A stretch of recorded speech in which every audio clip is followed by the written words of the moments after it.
An ordinary Monday morning. I slowly get out of bed, put on my yellow dress and a matching apron. The mirror greets me, and I wipe away yesterday's smudged mascara. He likes it when I wear pink lipstick instead of red. The very one he gave me for our first anniversary. I'll never forget that day. We went to the local mall, ate at our favorite spot, Joe's, and spent the evening with lightly flavored popcorn. He said pink suited me, and I've only worn that color on my lips ever since. It's not even 6 in the morning, and the sun is already up. I've always loved waking up early, greeted by the sun's rays. I can smell the meat that has been defrosting for hours. Its aroma reminds me of him. He loved a good steak. I always made sure not to overcook it, adding a pinch of salt, but never pepper. He didn't like pepper. I wake up to the roar of my alarm. It's already a.m. I've slept through my shift. Oh, right. I don't have to work today. I look at my phone. 11 missed calls from my mom, Claire. She never cared about me or Grandma. But as soon as her own mother died, the dutiful daughter act began. The house needs to be cleaned and Grandma's things packed before she can sell it. Of course, I'm the one who has to do it, because our dear Claire would never be capable of such a thing. Besides, she can barely stand on her own 2 feet lately. She didn't visit Grandma when she got sick. She always preferred to spend time with her shiny new toy, husband number 4. I never liked the guy, and I don't understand how she puts up with him. I bet all the money in the world that this, what's his name, doesn't know if April comes before or after March. They met when she was chasing her next high, and he offered the best price. What a beautiful love story. But enough about them. I need to get up. It's hard to leave the warmth of my blanket and the familiar setting of my small apartment. I've learned to appreciate the lack of sun and the cold air that surrounds me in this space. It might not be the best environment for a long life, but it's mine. I bought it with my own money, and I'll cherish any victory. The cold air makes the hair on the back of my neck stand up. I quickly wrap myself in a blanket and rush to put on my favorite pair of socks, yellow striped ones. I'm not going to a fashion show, so I'll need all the comfort I can get from my simple but cozy clothes. I toss my headphones into my bag, grab an apple and head out. It's chilly today. I'll miss the cold of the city. I've never been a big fan of scorching heat or sunny weather. Maybe it's because of my sun allergy, or maybe I'm just depressed. Either way, I prefer to wrap myself in comfort rather than peel my skin off in 40-degree heat. I get on a bus, make 3 train transfers, and arrive in the sunny town. When I first entered my grandmother's house, the smell hit me like a wave. The house hadn't been cleaned. Claire didn't have time for visits, and I was in college. Grandma had to manage on her own, and over the years, as her illness progressed, she simply stopped being able to cope. But this smell, it wasn't the mustiness I expected from a house untouched 4 years. It was sweet, a mix of roses with a sharp, metallic tang that tickled the back of my throat. The air clung to my clothes, to my skin. I stood in the doorway for a long time, breathing it in. She always had fresh roses on her table. Flowers remind us how fleeting time is, how important it is to stay in the present. Her gentle words echoed in my head. The house looked exactly as I remembered it. The lace curtains were still yellowed by the sun. The furniture stood like sentinels. The frames on the staircase hung crookedly. For a moment, I thought I heard humming from upstairs, a melody I knew from somewhere deep inside me. How I wished I could hear her hum again. Her voice. My grandmother is gone, and yet it felt as if she had just stepped out to pick flowers. Fresh roses, pink, red, or yellow. Her bouquets always smelled of love. I slowly walk over to her old wardrobe. The scent of oak wood hits my nose, such a pleasant and yet eerie aroma, like a walk through the forest at midnight. When I opened the drawers, the smells grew stronger. From the linen drawer came the scent of lavender. She used to put dried lavender under my pillow when I had nightmares. Lavender soothes the soul, she would say. On those nights, I didn't have nightmares. I packed the linen tablecloths and kitchen utensils into a box. There are some things I'd like to keep for myself. They are too dear to me to get rid of. A sharp citrusy aroma distracts me, and I go to the kitchen. jars of dried lemon and orange peel. She added the zest to her baking. I remember Grandma and I making orange marmalade. She always worried about adding too much sugar, but I never minded the cloying sweetness. She used lemon peel in her homemade face creams, believing the vitamin C in them would make the skin more radiant and firm. I never believed you could get anything useful from a few lemon rinds, at least not enough for any real skin benefit. But she always said, "You must take care of your skin, dear. It's the largest organ we have. Care for it as you would any other organ." I was distracted by a bird's song. Its sound reminded me of the most sacred place in this house. I slowly went up the stairs. Grandma's room was the second door on the right, on the second floor. I hovered my hand over the doorknob. My heart skipped a beat as I gathered my courage. I realized that when I opened this door, I wouldn't find her there. I wouldn't see her kind eyes, feel her soft hands stroking my hair, or hear her soothing hum. Finally, I opened the door. The room is dusty, but the sunlight makes the dust particles floating in the air look like little dancers welcoming me. Deep down, I feel a pang of guilt. I wanted to visit Grandma so badly, but I couldn't get time off work or school. Tears well up in my eyes, but I can't focus on that now.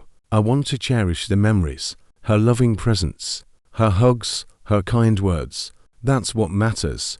How lucky I was to know such a kind soul. I walk over to her dresser and look at myself. Green eyes look back at me. My hair has always been darker than hers, but in the sun, you can still see red strands. I smile because I recognize something of her in me. She isn't dead if a part of her is me. I open the first drawer and find old photographs.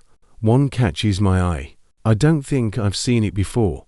A young man stands next to her, smiling and holding her by the waist. Maybe it's Grandpa. I never knew much about him, only that he died when Grandma was young and pregnant with my mother. She looks so happy next to him. Another photograph is tucked into the corner of the drawer, clearly cut in half. Grandma looks so beautiful. I knew she was an attractive woman, but I never realized just how much. As a child, I didn't understand the meaning of beauty. To me, everyone was beautiful, even the strange, unshaven, unscarred. Looking at this photograph as an adult, I can see how well her appearance reflected her inner beauty. She had sharp features, soft, full lips, and eyes that spoke directly to your soul. Her hair, voluminous and shiny. Her skin, flawless. I turn the photograph over and find a name on the back. Derek.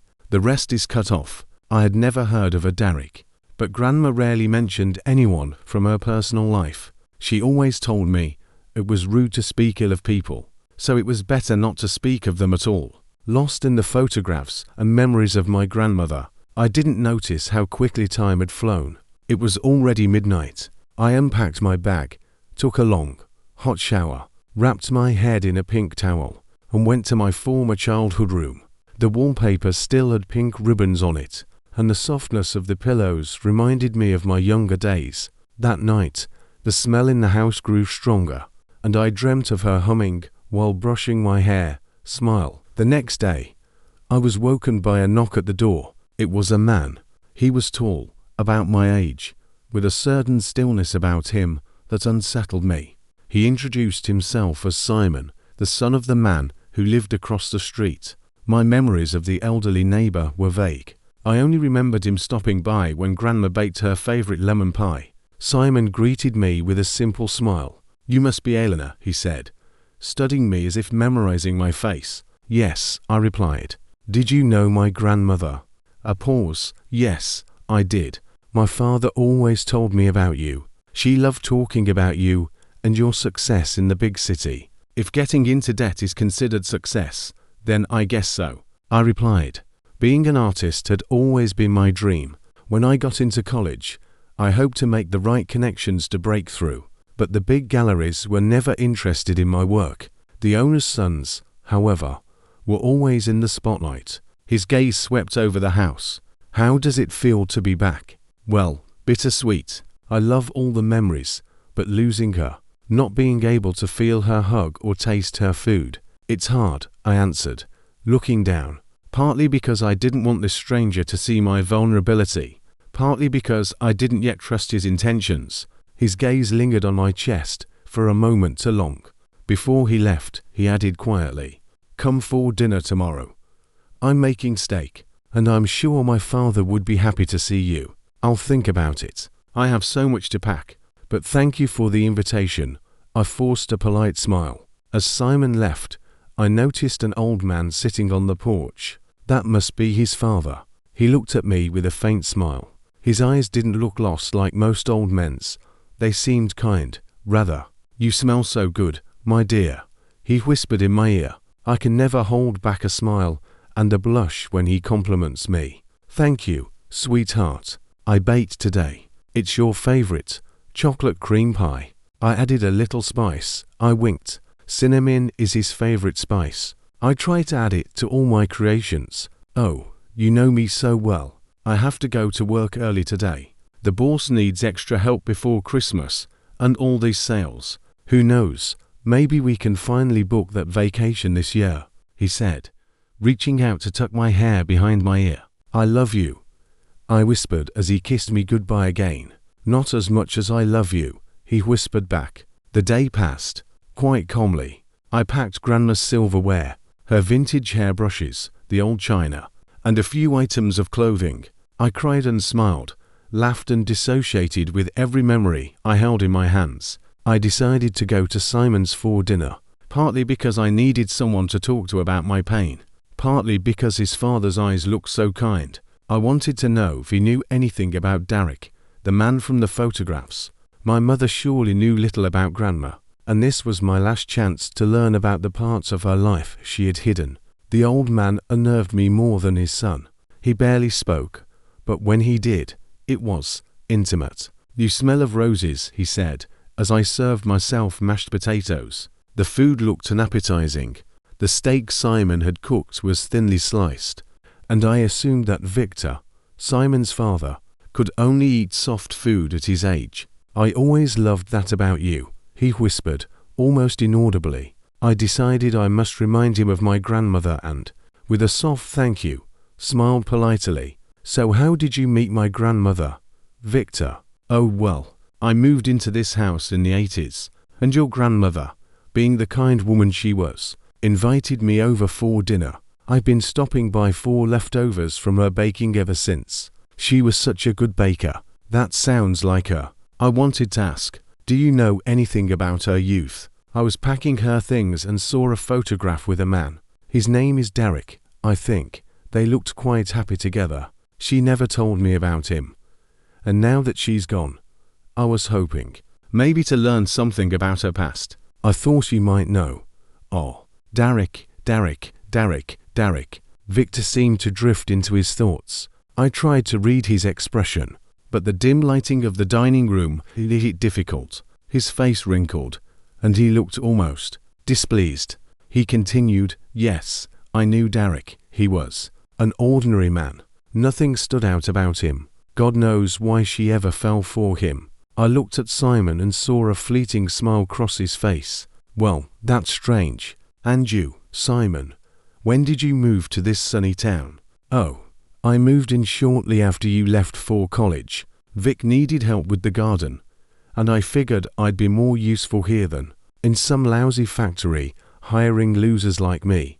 His eyes bored into mine, and I felt a shiver run down my spine. I wasn't sure if I liked Simon. He was an attractive man, but the way he looked at me made me slightly nauseous. I reached for a glass of water, my hands trembling as I brought it to my lips and took large gulps until the dryness in my throat was gone. "You look so much like her. You have her eyes. Beautiful eyes. Forgive my forwardness. I can't help but admire beauty." Victor laughed, placing his cutlery on his already empty plate. "Thank you. I'm lucky to have them as a reminder of her. Something I can always carry with me." I smiled. Simon brought dessert, and we talked about the sunny town. Many had left in the 90s to chase dreams in big cities, and the locals felt the town was aging. Gardens were neglected, houses began to merge with nature, and children no longer played outside. It was quite sad to hear, as my childhood was filled with many wonderful people. I learned that our other neighbor, Miss Collar, had moved just a few months ago to live with her new husband. She was a little older than me, and I had always looked up to her. She seemed so happy on the outside, but the pain of losing an unborn child had left its mark. I learned she had lost a second child shortly before moving. I felt guilty for envying her superficial, carefully crafted beauty and happiness. It was time for me to leave. I thanked Victor for the lovely dinner, and Simon walked me to the door. It was nice seeing you tonight. I wanted to ask if you'd like to maybe go to a movie sometime. There's a new romance playing at the cinema. I thought you could use a distraction, he said softly. His eyes softened, and I realized he felt sorry for me. He had seen my sadness at dinner, and now I felt as if I were standing naked before him. It wasn't an unpleasant feeling, as I had expected, but rather foreign. Sure, I guess we could, I replied, tucking a strand of hair behind my ear. Maybe this guy wasn't so bad. His smile reached his deep brown eyes, and I felt butterflies in my stomach. Damn, maybe I'm ovulating, but that look did something to me. I hadn't been intimate with anyone in a long time, and would it be so bad? It's not like I'll ever see him again after I leave. I should go and get ready for bed. Thanks for dinner. The steak was wonderful, I smiled. He looked at me one more time, his eyes scanning my body. Of course, you're always welcome. I stood there, breathing in the colder than usual air. Maybe I could find some relief from this all-consuming grief. With a smile, I went inside. I called today, and they said you didn't come in. Imagine my disbelief. And I was worried you forgot your lunch. I was worried you'd go hungry. For fuck's sake. Where were you? Where were you? I screamed through tears. Honey, I had to go to Shauna's. She needed help with her truck. And you know it's always breaking down. That old clunker breaks down every week. I couldn't leave her alone with the kids and no way to get to work. His gaze was so soft, and he looked so guilty. It was the third time I had caught him in a lie. I was in denial. I still am. He could be fixing his sister's truck, but 3 times and the same excuse. Does he think I'm stupid? Derek, I can't keep believing this if you lie to me every time. I whisper. I know. I'm sorry. I didn't want you to worry. You know how you get when I'm away from you. I wanted to. Make it quick. No distractions. It's only a 2-hour drive. Baby. He moved closer, his hand taking mine. You can't let your father's accident affect us. Baby. I'm always careful. I avoid that highway. I drive slow. I promise. You know I would never risk not meeting our little girl. His hand moved to my stomach. I was 3 months pregnant, and the hormones were taking their toll. I'm sorry, my love. I'm just getting too emotional. I can't imagine losing you. Not now. Not ever. I lean in and kiss his cheek. He smells of my homemade lavender soap. I love this man. The way he believes in me, in my little soap business, and how he handles me at my worst. I sigh and sit down. I want to see the kids. When can we go to Shauna's together? I ask. Well, we can go next week. How about that? He says with a gentle smile. I'd love that. While sorting through a trunk in the attic, I found a journal. My grandmother's handwriting curled across the pages. Most of the entries were recipes for oils, creams, perfumes, and soaps. A few pages were missing. Maybe she didn't want to keep the failed attempts. We're similar in that way. I also throw away paintings I deem unworthy of existence. Tonight, I'm going to the movies with Simon. I'm glad I agreed.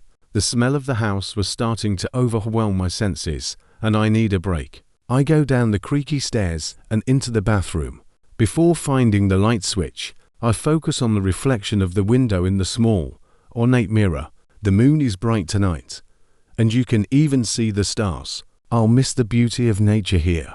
I flick the switch, and a sudden movement outside the window makes me question my sanity. It was probably an owl or something.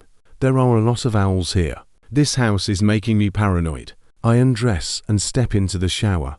The hot water touches my skin, and I sigh. It's almost like a hug. I lather my skin with the remaining blood orange soap and accidentally drop it. As I reach for it, I notice a red puddle. Blood everywhere. It's dripping from my legs into the clean water before going down the drain.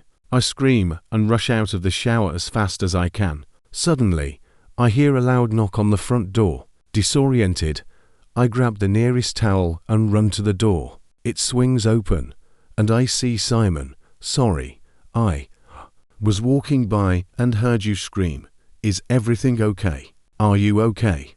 He looks at my bare legs, and I can't help but feel stupid for my panic. Oh, yes, sorry, I think with everything going on, I forgot I was supposed to get my period today and this is awkward. I kind of freaked out. Damn, forget I said that. I'm so sorry. I cringe at my own words. What is wrong with me? Seriously, what the hell did I just tell him? Luckily, Simon ignored the awkwardness of the situation. He laughed. Well, if you need help with that, can I get you anything? He asked. No, just give me 20 minutes, and I'll be ready. I pursed my lips and closed the door before he could say anything else. This conversation was already a disaster. I run to the shower, back into the warmth of the hot water. As I step in, I look at my legs. Strangely, I don't see any red stains. Maybe it all washed away. I'm definitely too stressed. I get back under the shower, finish washing my hair, and wrap a pink towel around my head. I didn't choose anything to fancy, but I picked a blouse that accentuates my assets. I put on pink lipstick and coat my lashes with burgundy mascara. The person looking back at me in the mirror, decent. I guess that's my cue to leave. I go out and see Simon is still waiting for me. Sorry about that. I'm ready, I laugh. No worries, princess. You look beautiful. He compliments me. I get into his truck, and we drive to the movies. Simon plays old country music, and I stick my hand out the window to play with the wind. So, do you often ask your neighbor's grieving granddaughters out on dates? I ask. Yeah, from time to time. I'm a mender of broken hearts, he replies playfully. How very gentlemanly of you. I smile back at him. Simon, yeah. I wanted to ask why Victor didn't seem to like Derek. It felt like he didn't want to talk much about him. Do you know why? Yeah, from what I know, Derek didn't treat her well. There were times your grandmother was seen crying after their arguments. No one knows why she was upset, but it happened regularly. They kept their relationship private. Not much is known about him, only that he was in a car accident on the same highway where your great-grandfather died. He was in a coma for a couple of days. Your grandmother was inconsolable. Oh, I didn't know that. We drove the rest of the way in silence. We arrived at the local cinema, got salted popcorn, and watched a mediocre romantic movie. The main characters seemed in love, but also incredibly flat. As we walked to the truck, Simon moved a few steps closer to me. You're beautiful. You have such smooth skin, he said in a soft voice, his hand touching my cheek. I looked at him as his face moved closer to mine. Our eyes met, and I mentally prepared for the kiss. My first kiss in years. His lips met mine, and I melted into the moment. My hands went to his silky hair, and we were lost in the moment. Like the teenagers on the screen. Want to go for a ride? Before I drop you off, he smiled. I knew what that meant, but I remembered I had just gotten my period. Maybe next time. It will just be a short ride, I promise. You'll love it. His eyes remained kind. With a sigh, I nodded. I got in the truck, and we took off. I think tonight is a beautiful night. It'll be even more beautiful when I see your reaction to what I'm about to show you. Simon couldn't contain his excitement. I, on the other hand, began to feel anxiety welling up in my stomach. I barely know this guy, but my grandmother knew his father, so he must be one of the good ones. Otherwise, she wouldn't have invited this family over for leftovers. She loved her home cooking too much to share it with bad people. The pit in my stomach began to slowly close. We took a sharp turn and found ourselves in a large cornfield. We're here, Simon said. I get out of the truck and survey the eerie landscape. The anxiety was now intensifying. It's kind of creepy here, I say honestly. Yeah, if you look at it that way. But if you look up, that's where the magic begins, Simon said, pointing upward. Instinctively, my gaze shifted up, and my jaw dropped. I saw what seemed like a billion stars, each brighter than the last. It's beautiful, Simon. I know, but not as beautiful as you. The stars can't compete with those eyes, he said, reaching out to touch my hair. I smiled and shifted my feet awkwardly. Thank you for bringing me here. I needed this. Thank you for today. Of course. He placed his hand on the small of my back and moved closer to my face. His lips touched mine again, and his hand slid lower and lower until it rested on my butt. Simon, I can't. You know, with the whole period thing. I blurted out stupidly.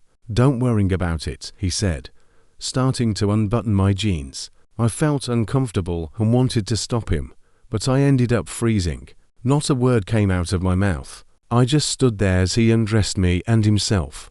The rest was a blur, but I convinced myself I wanted this, even if it felt somehow unnatural.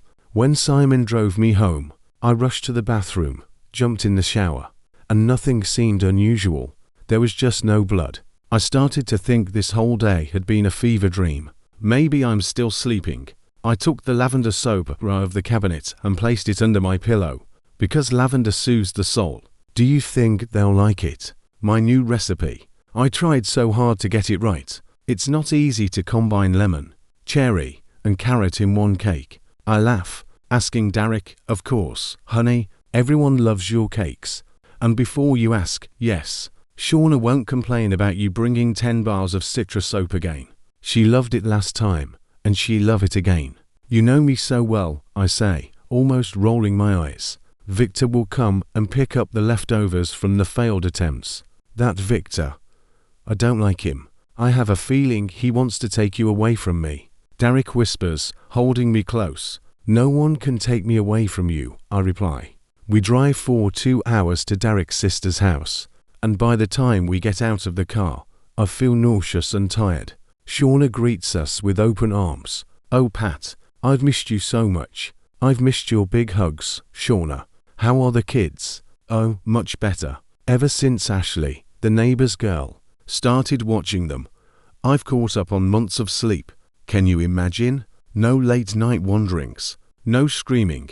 They're always tired by the time I get home. Such a peaceful life. Hearing her story gives me hope for our little one. I never wanted kids, but Derek talked me into it. He always wanted a little girl running around the house. I hope she has his eyes. The warm brown eyes I fell so in love with. We spend time talking, and the kids convinced Derek to play hide and seek. This gives me time to talk to Shauna.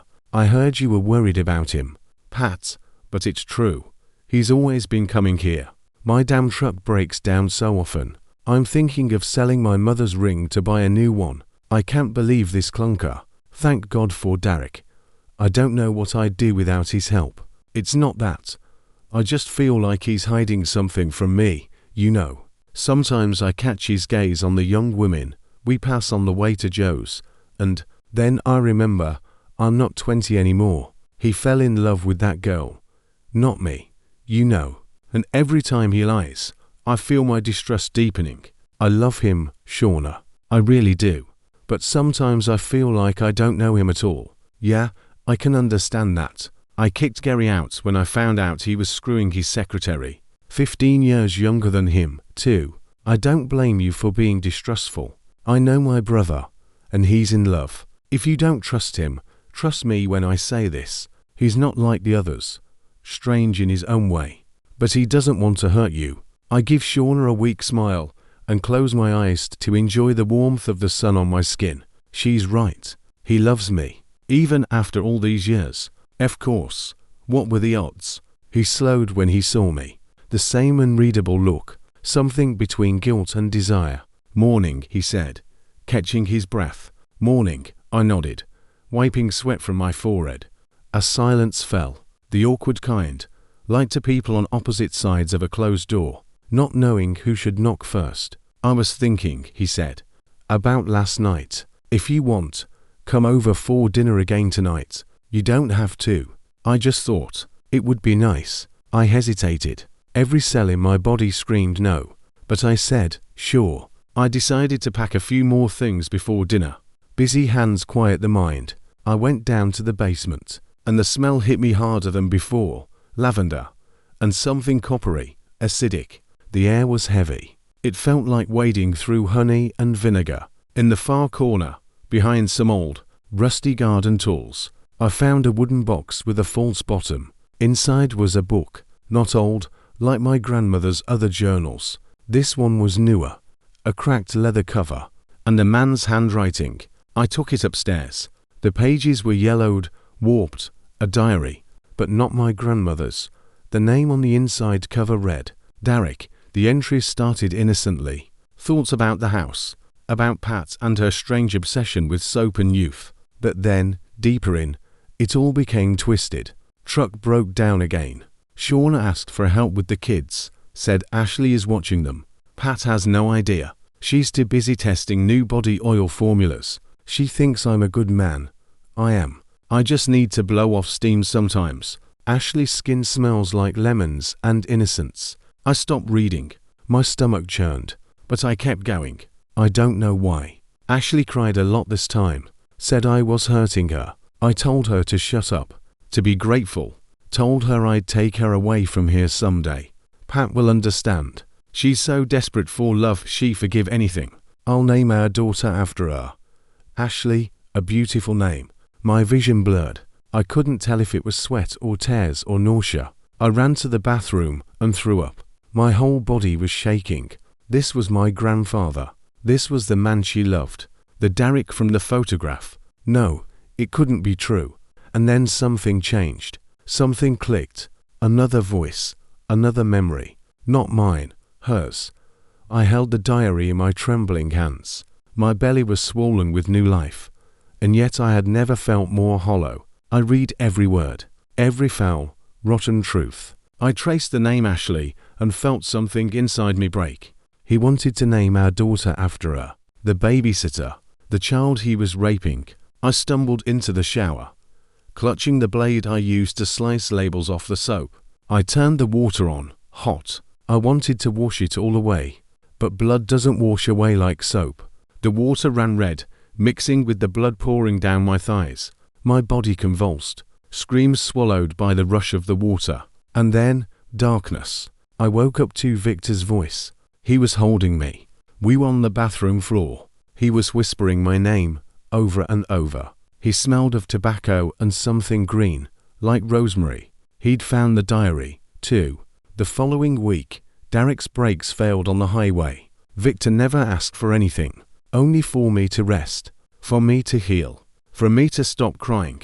And slowly, I did. I forgot. I chose to forget. And when I couldn't choose anymore, he chose for me. I never questioned it. Victor made sure I would never remember again. I slammed the book shut. My hands were shaking. My whole body felt like it was submerged in ice water. Dinner. Dinner was still happening. Why was I going? Why didn't I run? Maybe because I couldn't run. I never could. My curiosity was a leash. My fears nearly froze me. And I was being pulled along for the ride. Victor was talkative this time. His voice was low and syrupy. His words were cloyingly sweet. Simon kept glancing at me, his face a blank mask. The food was soft, pureed, again, mashed. Carrots and something that might have been beef. Victor said, "You look younger every day." Simon added, "You're really glowing." I felt sick. About the diary. I started. Victor stopped mid-chew. The one I found. In the basement. Derek's. He smiled slowly. That man never deserved her. I couldn't breathe. Couldn't swallow. I had to leave. Simon stood up. "Let me show you something upstairs. I want you to see what I've been working on." I didn't want to go, but I stood up. I followed him. It was dark. The room smelled of death. Simon closed the door behind us and turned the lock. "Just us now." "What is this?" I whispered. He leaned in, kissed me. I didn't respond. I was frozen. Then the lights came on. Victor stood in the doorway. The room was covered in skin. Thin, translucent sheets of it. Stretched, cured, preserved. They hung like curtains. Jars of oils. Bowls of creams. Tools with bone handles. I screamed. I ran. But Simon caught me by the waist and dragged me to a chair. My wrists were strapped down. My legs. I couldn't move. Victor knelt in front of me. His eyes gleamed like glass. Shh, you don't understand now. But you will. Every few months, you forget. And every few months, we bring you back. We make you happy again. No, I'm not her.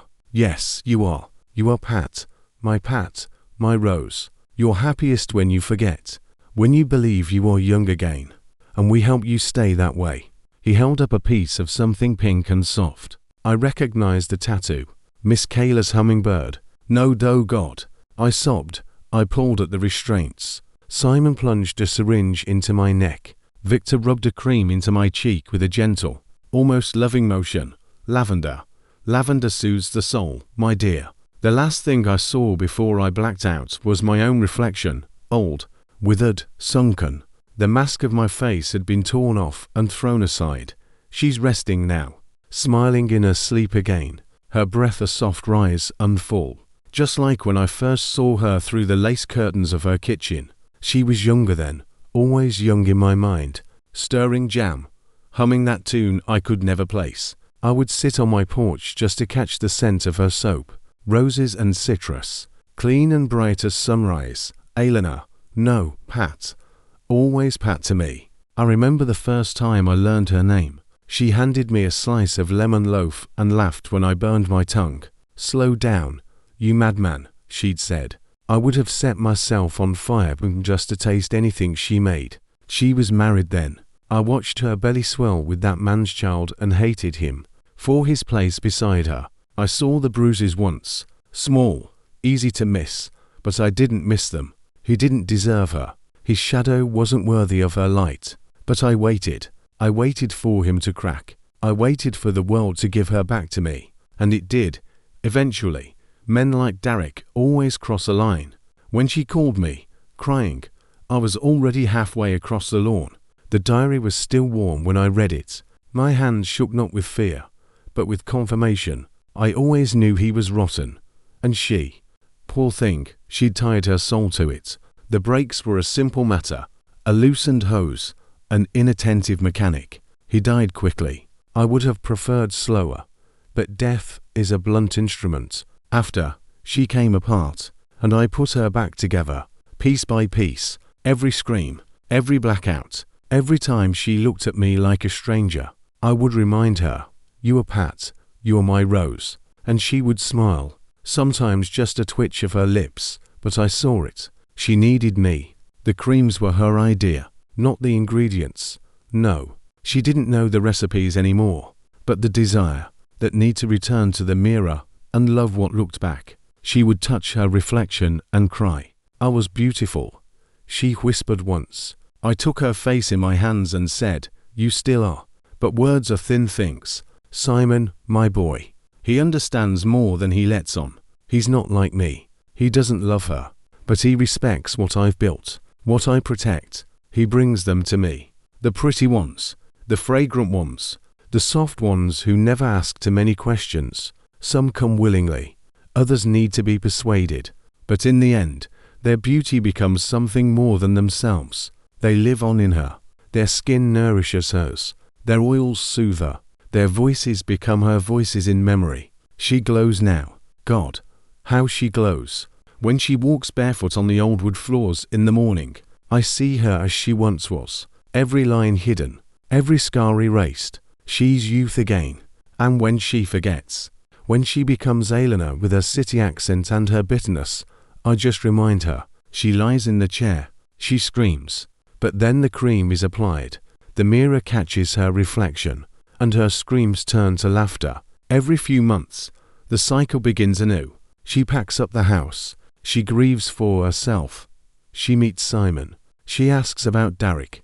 She finds the diary I plant for her in a new spot. And every time, she remembers. Just enough to break, just enough to be healed. She doesn't know how much time has passed. 40 years, maybe. Time softens in the spaces between forgetting. I keep her safe. I keep her whole. She was never meant to grow old. Tonight, I lit a rose-scented candle by her bed. She's sleeping peacefully. Her hands are smooth. Her lips are pink. I made her favorite soup and brushed Her hair with the comb. She loved when she was 27. Tomorrow, she will wake up and not remember me, and I will get to fall in love with her all over again. 3 days later I wake up in a cold, unfamiliar room. No, not unfamiliar.